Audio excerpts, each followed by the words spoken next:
Nou, het is hier op en top gezellig. Als je kijkt, die mensen hier, de zon die schijnt, ik denk dat het hier 25 graden is. Je kunt hier tegelijk skiën en zwemmen op dit moment. Het is helemaal fantastisch. Nou, ik was sinds 2 dagen geleden was ik toch wel echt een skier. Maar ik ben op een zwarte piste gevallen en toen maakte ik een afgeleiding tot helemaal beneden aan het dal. Dus daar ben ik eigenlijk wel een beetje van geschrokken. Dus met skiën moet ik helemaal opnieuw beginnen. Eigenlijk moet je dan juist nu weer op de ski. Heb ik net gedaan. En nou ging het wel weer. Maar het was wel even schrikken. Ja, ik heb eergisteren mijn optreden gedaan. Afgelopen maandag stond Vroger er, dinsdag stond ik er. En het was hartstikke mooi.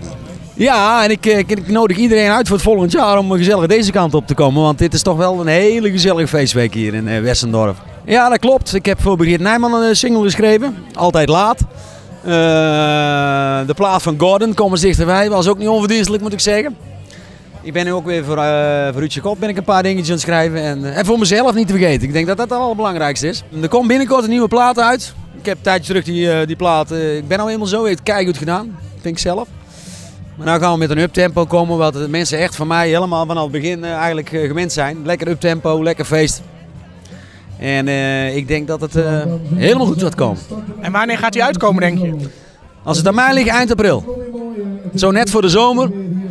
Als dan de zon schijnt, net als hier nou op dit moment. En dan weet ik zeker dat die plaat helemaal goed gaat komen. Ja. En die heb je ook zelf geschreven? Ja, helemaal zelf geschreven, ja.